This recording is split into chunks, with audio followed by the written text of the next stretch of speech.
What do you have to say about universal design? Paul Spooner, Boston, Well, Massachusetts.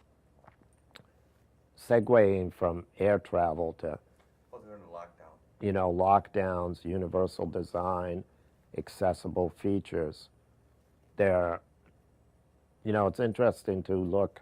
I turned 50 this year, so of course I'm a licensed member of the AARP, and get all of their magazines and bulletins. And, it's amazing to see the number of products that are promoted to the general public now that were first designed for people with disabilities.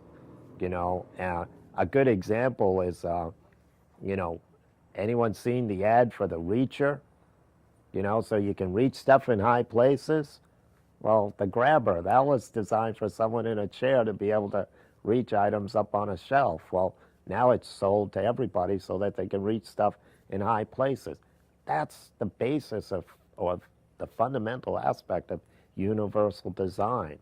Having tables that go up and down, that are adjustable in height, so that, someone can have a work surface that works for them, the right height to sit at. That's universal design.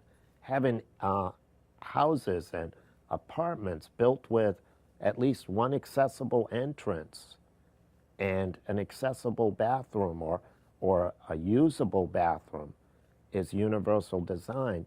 That would do so much to get people more integrated in society. My neighborhood, I live in a side street that's a dead end. There's 14 houses on that street. The only one I can get in and out of is my house. I can't go to my neighbors. They don't have ramps. They all have stairs. Now, it's not their fault, but the fact is that, the mentality of building that defeats the purpose of universal design and providing access to everybody. You talk to anybody who rollerblades, roller skates, anyone who pushes a baby stroller or pushes a stroller jogging, and they will tell you they love curb cuts. Curb cuts were there for people with disabilities first, but it's something everybody uses. Your father lugging in all this equipment loves curb cuts, because he doesn't have to go over a curb. We have a ramp built at the front of our center that has electricity embedded in it. You know why? Because in the wintertime, it melts snow and ice, and we don't have to shovel it. Well, that's universal design. It's thinking about what to do to make an ability to do something effortless for as many people as possible. And universal design is great. It's thinking outside the box. Fat pens. I don't know about you, but I hate skinny pens.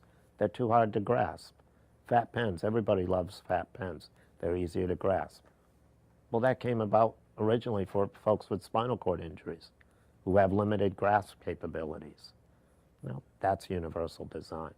All those features, as we're getting older and baby boomers are growing into this, all of these things are going to be so beneficial. And one of the, we're having a fight in Massachusetts about getting some money to promote and create accessible housing.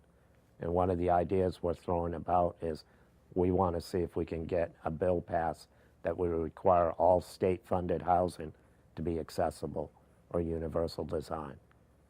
So we start making the impact of changing the environment, because all of this disability rights, all of this advocacy stuff, all of this legislation is all great stuff, but until we change the environment,